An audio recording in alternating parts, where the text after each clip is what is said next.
De retour en studio, merci de nous rester fidèles. Docteur Aka Félix est installé. Bonjour docteur. Bonjour Mariam. Aujourd'hui, nous parlons de la plante, la coriandre. Oui, les plantes aromatiques. La coriandre et puis également l'anis étoilé. Le coriandre et puis la badiane ou l'anis étoilé. D'accord. Le coriandre comme la badiane sont des plantes aromatiques. C'est-à-dire que chaque plante dans la nature a son parfum. Chaque plante a ses caractéristiques. Chaque plante a sa personnalité. Et ce qui caractérise le coriandre en tant que plante aromatique, c'est que lorsqu'on va utiliser le coriandre en interne, c'est-à-dire soit sous forme d'infusion ou dans les sauces, on va avoir une action vraiment de restructuration du tube digestif. Ça veut dire quoi? Il y a des gens par là qui vous disent « j'ai mal au ventre », mais ils ne savent pas exactement de quoi il s'agit. Lorsqu'ils vont faire les analyses, on leur dira par exemple « vous avez une inflammation du côlon », donc une colite. Oui. Et cette inflammation lance, on dit des spasmes. Donc on dit colite spasmodique. Et lorsque vous allez utiliser le coriandre, je vous le donne, lorsque vous allez utiliser le coriandre, j'ai mis quelques échantillons juste, c'est des fleurs qui ont été écrasées. Lorsque vous allez utiliser le coriandre, vous allez avoir une action antispasmodique. Donc ça va freiner les spasmes et on aura aussi une bonne action sur l'estomac en tant que restructurateur de la flore bactérienne. Donc ça va aider à soigner l'ulcère d'estomac. Donc le coriandre est une plante assez particulière parce que non seulement elle intervient sur le côlon, sur l'ulcère d'estomac, elle va aussi aider dans les digestions difficiles. On a mangé, c'est lourd, en buvant le coriandre en infusion. Une infusion, c'est quoi? C'est un verre d'eau chaude. On prend une cuillère à café de la plante indiquée qu'on va jeter donc, dans l'eau chaude et on va laisser donc infuser au moins 20-30 minutes. Mais ce que j'aimerais vous poser comme question, parce que quand on voit cette poudre... Là, c'est écrasé. Hein? Là, c'est écrasé. C'est écrasé. Sinon, c'est une fleur. Oui, mais attendez, ce que je voudrais savoir, quand on cuisine, on a des assaisonnements, ça ressemble un peu à du persil. Bien sûr. C'est ça? C'est cette plante-là? Oh, elle est beaucoup plus claire? Le persil est une plante aromatique, mais le persil n'a pas les mêmes caractéristiques que le coriandre. Le persil, on le trouve à l'état frais. On le trouve aussi à l'état sec. Le persil, c'est surtout utilisé à cause de la vitamine C et à cause aussi des sels minéraux qui ont une bonne action sur le cerveau, sur le nervosisme. Mais le persil, utilisé en certaines quantités, va agir pour réguler le cycle menstruel chez la femme. Donc celui qui va prendre, par exemple, une femme qui va prendre 2 bottes de persil, qui va les écraser, qui va ajouter de l'eau, qui va faire une cure, par exemple une cure le matin, une cure le soir, va ramener ses règles, si elles ne viennent pas de manière normale, va ramener ses règles à la normale. Donc on dit que c'est une plante aménagogue. Voilà. Donc il va agir sur le cycle menstruel et qui va permettre donc à la femme de retrouver ses menstrues régulières, sauf quand elle a atteint la ménopause, où il n'y en a plus, mais on dit ménopause, donc la pause des ménorrhées, des règles, c'est fini. Et donc le persil va agir dans ce sens-là. Il y a beaucoup de plantes qui ressemblent un peu au persil, mais là, le coriandre, lui, il va agir sur l'estomac, l'ulcère d'estomac, sur le côlon, les colites spasmodiques. Il va agir pour chasser les gaz. On dit que c'est une plante carminative, va chasser les gaz. Et ensuite, on va se retrouver donc avec un tube digestif, propre. Maintenant, quand cela est pris, il faut agencer ça dans un contexte global que vous connaissez, de temps en temps des fruits, de temps en temps des légumes. Voilà, il faut une bonne alimentation pour appuyer toutes ces plantes. Sinon, mais ce serait bien qu'on puisse voir la poudre. Et comment on la retrouve? On la retrouve en supermarché, on la trouve en pharmacie? On trouve ça dans tous les supermarchés. C'est des plantes qui n'ont pas une action nocive. Donc, elles sont mises dans les supermarchés. En même temps qu'elles sont des plantes, je peux dire, comestibles, voilà, parce qu'on les met dans les sauces. Mais pour apprécier l'élément positif du coriandre ou d'autres plantes aromatiques, il faut les mettre en fin de cuisson. D'accord. En fin de cuisson comme ça, voilà, Mariam, on garde tous les arômes, on garde tous les parfums, on garde tout ce qui fait de la plante sa caractéristique. Si on met à cuire le coriandre dès la première minute de chose, il ne reste plus rien du coriandre dans la sauce. Voilà, c'est comme ça, comme une infusion. Dès qu'on a chauffé de l'eau, un verre, on prend une cuillère à café de la plante, on jette dedans, on éteint le feu. On laisse infuser. Infuser, c'est-à-dire la plante va livrer tous ses secrets dans l'eau, son principe actif. Et celui qui va boire donc cette préparation va bénéficier remarquablement des bienfaits liés au coriandre qui contient des huiles essentielles, qui contient plein d'éléments. Voilà, donc c'est ce qu'on peut dire sur le coriandre. D'accord, mais je pense qu'on n'a toujours pas vu cette image à l'antenne. Coriandre, ce serait bien qu'on voit cette poudre. À l'antenne, on ne l'a toujours pas vue. D'accord. Donc ça, Voilà. c'est la première chose. On le trouve sous forme de poudre ou bien on le trouve sous forme de fleurs avec des pétales. Bien sûr. Et puis on l'écrase nous-mêmes. Ben, on écrase un peu, Mariam, on met dans, comme je dis, dans les sauces en fin de cuisson.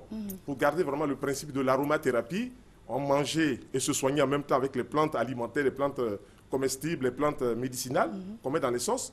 Il faut que ce soit fait en fin de cuisson. Si on le fait dès le début de la cuisson va altérer, va détruire tout ce qui est bon de la plante. Et on va se retrouver donc avec quelque chose de neutre. Très bien. Et puis on dira, on a mis plein de parfums dedans alors qu'il n'y a plus rien. Voilà. Celui qui veut parfumer ses sauces doit utiliser toutes ces plantes-là, coriandre, anis vert, cumin, cannelle, vraiment un embaumement vivant et organique. Organique aussi. Oui. C'est important. Oui, ça sent bon. Et quand on la met dedans, je vous assure, si vous mettez plusieurs plantes comme ça dans vos sauces, vos amis qui viennent vous voir reviennent pour dire, mais tu as mis quoi dans ta sauce? C'est parfumé parce que automatiquement les papilles gustatives détectent un certain nombre d'éléments. Et puis, les papilles et le cerveau est subjugué par des odeurs, par des parfums qu'on ne trouve pas habituellement. Quand vous allez manger un poisson dans un maquis ou ailleurs, à peine on a braisé le poisson, il y a un peu d'huile dessus, quelques petites tomates et des oignons. Mais quand vous allez piquer le poisson avec ces aromates-là, celui qui mange cela dit, mais là, on va revenir encore là-bas parce qu'il y a un parfum là qu'on ne trouve nulle part ailleurs si ce n'est pas dans ce maquis, par exemple. J'en ai conseillé comme ça à beaucoup de femmes d'aromatiser un peu leur sauce qui accompagne les poissons ou les viandes et tout ça, et de piquer leur poisson ou les viandes avec ces aromates-là. Et quand elles ont commencé à faire cela, voilà, les choses ont commencé à changer. En bien. Les gens maintenant vont un peu plus chez elles parce qu'on trouve... il y a une particularité voilà. En fait. Bien sûr. Par rapport au goût. Voilà, voilà. Donc c'est cela, il faut avoir... La cuisinière doit être très fine dans ce qu'elle met dans ses repas pour qu'elle soit remarquée. On fait une cuisine et un concours de gastronomie, les gens viennent plus chez vous parce que votre parfum, ce que vous mettez dans les sauces, dans les viandes, dans le poisson, est plus agréable. Et on voit plein de gens à votre stand, on se dit, mais la dame là, qu'est-ce qu'elle fait? C'est pas possible. Alors qu'elle a seulement fait la différence en mettant des aromates qui ont une action remarquable sur toute la flore intestinale. Donc, le coriandre va agir bien sur la digestion, il est eupeptique, il agit sur la digestion en bien. Voilà, donc c'est une plante aromatique vraiment extraordinaire. Et alors, la deuxième plante, c'est la badiane. Je vous donne cela, on appelle ça l'anis étoilé. Oui. Ben, cette plante-là va servir, vous voyez, à faire ce qu'on appelle le pastis. Voilà, la badiane, c'est l'anis étoilé. C'est une plante originaire de Chine. Aujourd'hui, on en trouve un peu en Sibérie et tout ça. Ah oui, elles sont bonnes. Oui, lorsqu'on l'écrase, chez Marie, qu'on la met dans les sauces ou qu'on en fait une infusion, par exemple, après le repas, on a mangé quelque chose de plantureux, on a mangé quelque chose de lourd, après un repas de fête, on va écraser deux étoiles, on dit anis étoilé, deux anis étoilés, qu'on va mettre dans un verre d'eau chaude. Lorsque vous allez boire cela, vous digérez bien. Ah bon? Vous neutralisez après de 80% toutes les mauvaises odeurs qui peuvent être liées au mélange qu'on a fait pendant les fêtes. Voilà. Hier, par exemple, j'ai eu 60 ans. Nous, on a fait la fête. Voilà, on a fait la fête, donc on en a bu ce matin. Et puis déjà, on sent un beaucoup mieux-être. Voilà. Il n'est jamais trop tard. Hein. Oui. On comptait même voilà. joyeux anniversaire. Voilà. 60 ans, et puis, donc, vous ne les faites pas? Oui. Ben, c'est une bataille quotidienne, Mariam. Depuis que vous me connaissez, je viens ici. Ce qu'on enseigne, on essaie de l'appliquer le maximum possible. Je fais ça depuis 60 ans, de 35 ans à servir les autres. Je vais aussi me servir un peu maintenant, commencer à m'occuper de ma santé aussi. Voilà, gérer tout mon quotidien, la nourriture et tout ça, pour que voilà, les gens sachent que voilà, ils parlent de santé, mais ils reflètent la santé. Tout à fait. Mais vous allez trouver quelqu'un, on dit pas la santé, mais il est toujours couché, il est souffrant. Il y a quelque chose qui ne va pas. C'est vrai. Voilà. Ça, c'est vrai. Voilà, si quel est votre premier geste le matin? Le matin, quel est votre premier geste? Le matin, santé? Ben, je prends quoi? Un verre d'eau, je mets un citron dedans, je bois cela. Chaud ou bien température chaud, ambiante? c'est bon. Si vous faites chaud, ça passe tout dans le sang, et puis vous commencez à transpirer. Donc vous faites un petit nettoyage au niveau de l'estomac, et ça va agir comme ça. Boire de l'eau chaude, c'est quelque chose d'extraordinaire. Ça va nettoyer le tube digestif, ça va enlever des impuretés. L'eau, son rôle, c'est cela. Apporter des vitamines, des sels minéraux, mais aussi nettoyer quand c'est utilisé froid ou chaud. Donc chaud, de préférence le matin. Vous allez sentir une sensation de chaleur organique et puis ça va traverser le sang. Et ça aide également à éliminer le matin. Bien sûr, vous transpirez tout de suite. Donc, si on utilise la badiane en infusion 2 ou 3 verres dans la journée, tout ce qui a été consommé comme repas qui n'est pas compatible, dont on a mélangé, toutes les odeurs, nauséabondes sont atténuées à 80%. Voilà. Vous savez, il y a des personnes qui vont manger puis qui transpirent beaucoup. Et quand elles transpirent, les odeurs sont fortes. Mais elles s'inquiètent pour rien. Parce que tout simplement, le corps élimine par la peau. La peau est un organe éliminateur. Il y a d'autres qui éliminent suffisamment par les intestins, d'autres par les poumons. On tousse, on crache, on fait sortir les expectorations. Donc, chaque organisme va travailler sur les 4 organes éliminateurs, intestin, rein, poumon, peau. Et le 5e chez la femme, c'est le vagin qui fait tous les mois, lorsqu'elle est en période d'ovulation, elle fait tous les mois ses règles parce que l'organisme est réglé comme ça sur le cycle lunaire où tous les 28 jours, la femme fait son cycle. C'est extraordinaire comment la nature fonctionne. La nature, hein? Ouais, c'est extraordinaire. Très bien. Dans les villages, les gens disent, quand une femme est en grossesse, on dit elle a cessé de voir la lune. C'est-à-dire que quand on voit la lune, c'est qu'elle va avoir ses règles. Et donc, automatiquement, quand elle a on dit, ah, peut-être elle est en grossesse, on dit elle a cessé de voir la lune. Voilà. La lune. Donc, ce sont des plantes aromatiques qu'il faut pouvoir utiliser. Et vous avez dit ça se met pas dans l'alimentation, ça se prend en infusion. Vous pouvez même mettre dans la bouche comme ça, puis laisser sucer comme ça sous la langue. Vous allez, voilà, vous pouvez mettre sous la langue, vous sucez ça. Ça va diffuser tout doucement dans le tube digestif des principes actifs pour la digestion, pour chasser les gaz, pour les lenteurs. C'est parfumé, hein? Hein? Il y a des réglisses comme ça aussi. Oui. Donc, en faisant cela, Mariam, on va donc agir sur le tube digestif. Ceux qui, quelquefois, ont un peu une mauvaise haleine, qui n'ont pas le temps de suivre un programme alimentaire, peuvent utiliser un morceau de badiane qu'ils mettent sous la langue. Et puis, les principes vont diffuser tout au long de la journée. Et ça va agir sur le tube digestif et l'haleine sera meilleure. Parce que les gens disent, bon, il a une mauvaise haleine. Mais en fait, il ne sait pas qu'il a mélangé des aliments qui sont restés trop longtemps dans l'estomac et qui ont procuré cette mauvaise haleine. Donc, il faut aider à faire partie cela, tout simplement. Boire de l'eau, voilà, boire la badiane et puis libérer cela rapidement. Voilà un peu ce que je voulais dire sur les plantes médicinales.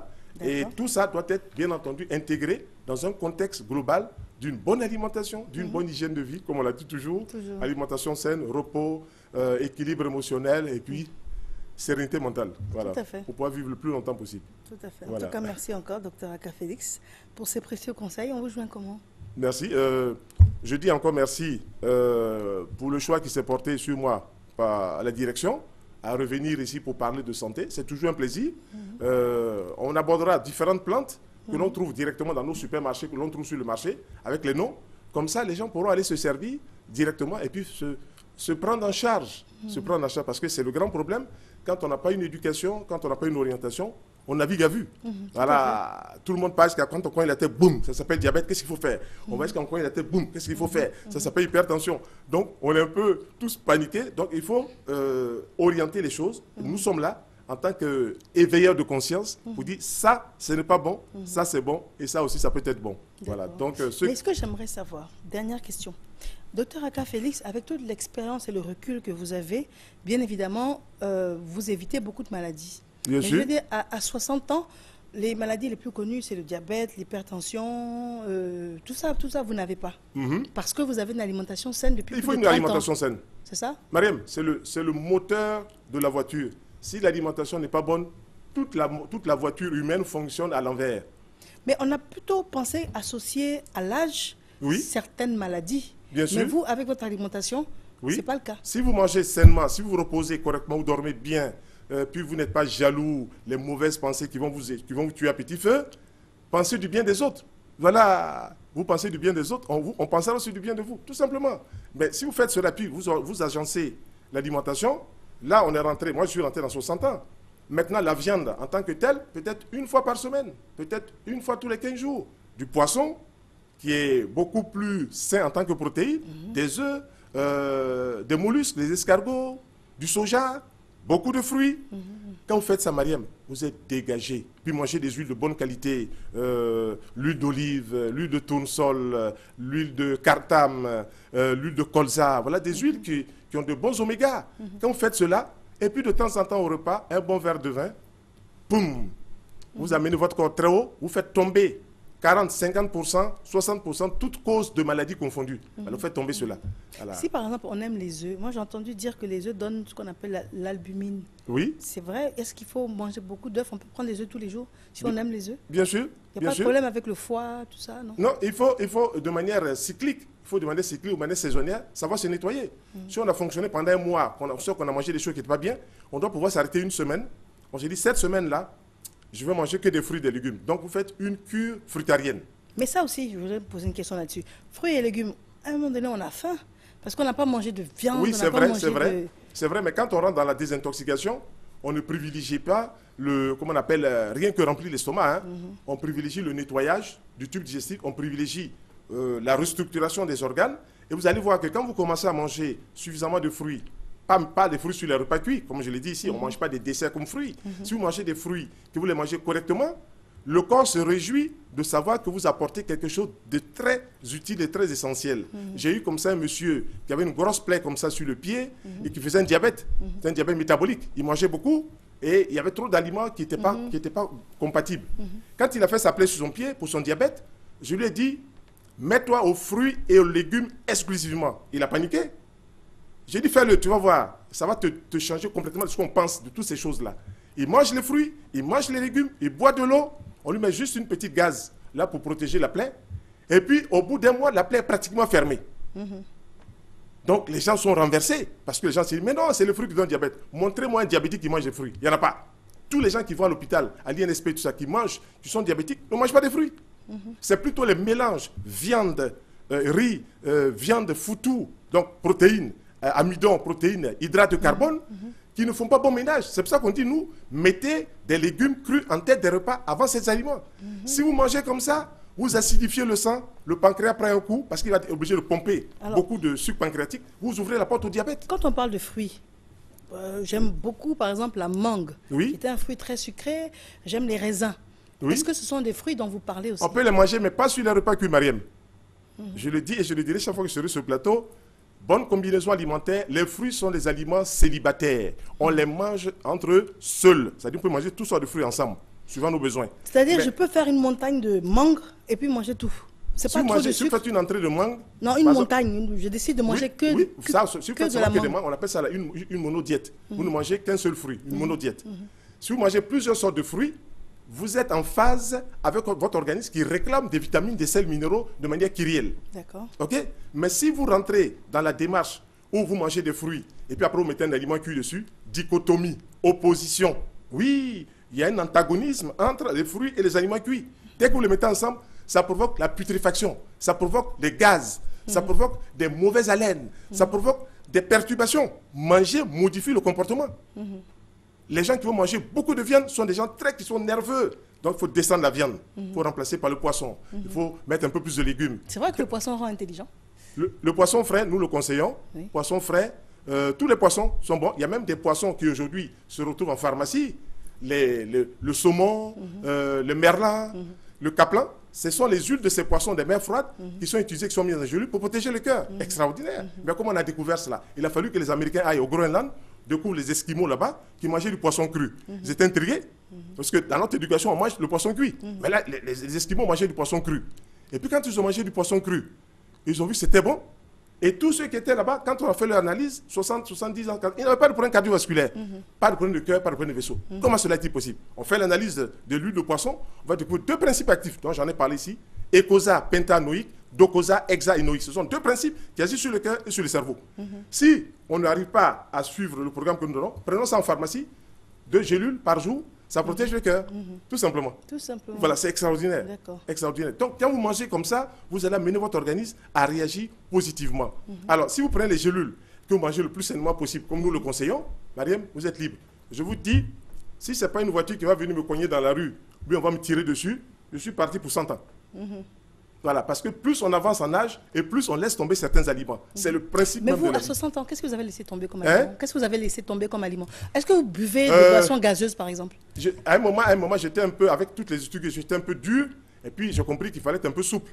Voilà, la viande, j'avais mis de côté. Pendant 1 an, je ne mangeais pas de viande. Et puis, j'étais obligé de revenir à la viande, d'en manger même quelquefois 3 fois dans la semaine. Et puis, j'ai repris là, 1 fois par semaine, on reprend. Pourquoi? Parce que les protéines de la viande vont laisser beaucoup de déchets d'acide urique. Ça fatigue les articulations, les os vieillissent, et puis on est rhumatisé. Ça sont les protéines de la viande. Question sur la viande, est-ce qu'il faut favoriser la viande saignante, la viande à point? Qu'est-ce que ça favorise? Mariam, tout ça, c'est notre conception culinaire. OK? Si on veut manger la viande saignante, alors en ce moment-là, notre corps en a besoin. Mais quelle personne dans la rue qui va vous manger la viande saignante? Ça n'existe pas. Tout le monde a été conditionné pour manger la viande cuite. Voilà, c'est l'histoire dont parlait le monsieur ici, programmation neurolinguistique. Tout à fait. Voilà, donc si on vous programme à manger, par exemple, des bananes, plantains crus, quand vous grandissez, vous mangez les bananes, plantains crus. Mais si vous êtes à côté de votre maman qui est en train de faire les bananes, plantains crus, tout petit à 5 ans, 6 ans, l'odeur vous attire, vous mangez cela, la maman tape sur la main. On ne mange pas ça cru. Donc vous programmez dans votre tête. Que c'est pas à manger cru. Voilà, vous programmez. Et puis quand vous grandissez, on dit mais ça on ne mange pas ça cru. On ne peut pas expliquer. Tout à fait. Mais la viande, donc on fait quoi? C'est-à-dire aujourd'hui on vous écoute, on veut modifier les choses. J'ai rencontré certaines personnes qui mangent la viande crue parce que leur corps en a besoin. Moi, je fais la viande saignante comme vous.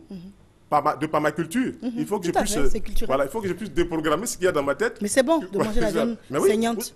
C'est mieux que la viande cuite, par exemple. Ah, c'est bon plus la viande, oui, parce que la viande est crue. Elle est crue, elle est encore vivante. Mais je dis, il faut faire attention de ne pas se focaliser sur la viande totalement, qu'il n'y a pas que la seule source de protéines. Il faut prendre du poisson, demain il faut prendre des œufs, demain il faut prendre du soja, un peu de poulet, il faut varier un jour du porc. Il faut varier, mais il ne faut pas rester exclusivement sur la viande. Si on reste exclusivement sur la viande, on prépare le lit des maladies rhumatismales, on va avoir plein de problèmes, des problèmes de peau. Mais si on enlève totalement la viande de son alimentation, parce qu'on se dit dans le risque, dans le doute, je ne prends pas de risque. Aka Félix a parlé, moi c'est bon, j'ai mangé assez de viande dans ma vie. On peut supprimer totalement la viande. Mariam, si les gens enlèvent la viande exclusivement, ils mangent du poisson. Du poisson, quelque chose de bonne qualité. Moi, il m'arrive quelquefois de faire ce qu'on appelle le poisson à la tahitienne. On achète du bon poisson, le bon poisson Saint-Jacques, on va le tailler en tranches, on le met dans une assiette et on va écraser du girofle, la cannelle, avec du gingembre et du citron, on va arroser ça, le poisson. Donc, il va rester comme ça pendant 2 heures de temps. Quand vous le récupérez, le poisson est cuit, mais cru. Tout à fait. Il est cuit, vous le mangez comme si c'était du poisson cuit, mais il est cru, il a gardé. C'est comme ça que les Tahitiens mangent le poisson. Tout à fait. Voilà, donc tous ceux qui sont en Haïti et tout ça, ils mangent comme ça le poisson. Et quand vous mangez comme ça, vous apportez la vie, vous apportez l'énergie, et votre organisme est dans la démarche pour entretenir la vie. Voilà. J'ai encore directement des questions à vous poser. Et les végétariens, est-ce qu'ils ont raison? Il y a végétarien et végétalien. Oui, c'est 2 types de conception alimentaire. Les végétaliens, eux ne mangent pas la viande, ils ne mangent pas le poisson. Eux, ils mangent beaucoup de végétaux, les fruits, les légumes. Ils mangent beaucoup de céréales complètes. Ils mangent le riz complet, le pain complet, les pâtes complètes. Ils mangent tout ce qui est complet au niveau des choses, des farineux. Mais le problème du végétalisme, qui est mal compris, lorsqu'on va au-delà de 21 jours, on commence à avoir des carences. Parce que pour atteindre un certain nombre de protéines avec les céréales complètes, il faut manger une quantité comme ça. Et vous voyez des végétaliens qui mangent beaucoup de pain complet, des pâtes complètes, ils sont toujours ballonnés.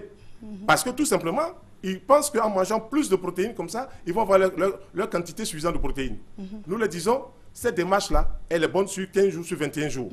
Après cela, il faut prendre le végétarisme modéré, où on fait intervenir un peu d'œufs, on fait intervenir un peu de poisson, on fait intervenir un peu de viande, on fait intervenir un peu de fromage, un végétarisme modéré. Mais si on ne fait pas comme ça, on rentre dans une démarche d'un végétarisme qui va nous tuer. Pourquoi? Parce qu'il y aura des carences. D'accord. Voilà, alors les gens disent, oh, toi tu suis ceux-là, ils vont te tuer. Les gars, ils ne mangent pas la viande, tous ils vont mourir. Toi, tu les suis.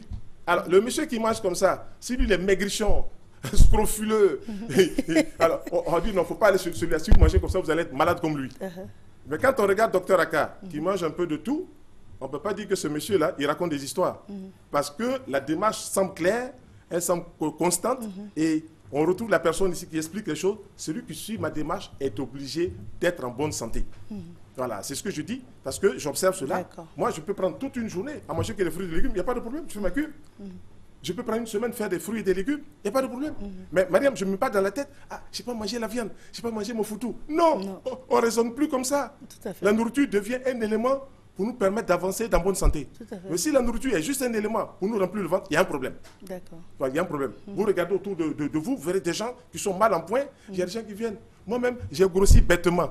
J'entends le mot bêtement. Oui, on grossit bêtement suivant l'expression des personnes qui viennent nous voir parce qu'on ne mange pas comme il faut. Et si on ne mange pas comme il faut, on est obligé d'être malade. Voilà. Et puis de prendre du poids. Et puis... Bien sûr. Mais vous savez aussi, toutes les nourritures qu'on a sont tellement succulentes, ça sent bon. On est tous tentés, hein. On a envie de tout manger. C'est ça. Sans compter les chocolats, les glaces et tout. Ça, c'est... des gâteaux, des chocolats. Partout où vous passez, la tentation. Donc, j'ai oublié de fermer les yeux. D'accord. Docteur, en tout cas, merci beaucoup. Ah, on a pris plus de temps que prévu, mais c'est tellement important en début d'année de repartir sur de bonnes bases. Merci, on reprend le téléphone, s'il vous plaît. Bon, merci. Donc, on se retrouve peut-être dans 15 jours. On parlera encore d'autres plantes, avec encore d'autres conseils alimentaires, Marielle. Très bien. C'est important. Celui qui rentre dans cette démarche, il a 80% de chances de bien se porter. Donc, je donne mes numéros, le 07 90 09 83 et le 05 69 21 97. Merci infiniment. Merci Mariam, on se retrouve. Et puis bon anniversaire encore. Dans 15 jours, oui. Hier, j'ai rempli mes 60 ans. Jeune, là vous faites 45, 48 ans. J'évitais, mais je voulais venir avec un gâteau, du champagne. Est-ce que vous allez boire? J'hésitais. Je me dis, est-ce que vous allez prendre ça? Donc, j'ai hésité. J'allais vous dire, docteur, pourquoi vous me donnez du gâteau, là où vous nous dites de manger des fruits et légumes? Un anniversaire, un gros plat de légumes comme ça. Voilà, c'est ça. Docteur, merci encore. Voilà, merci infiniment et puis excellente journée. Vous également. Merci, docteur. Il est temps pour nous d'une page de publicité et puis on se retrouve juste après avec grand plaisir.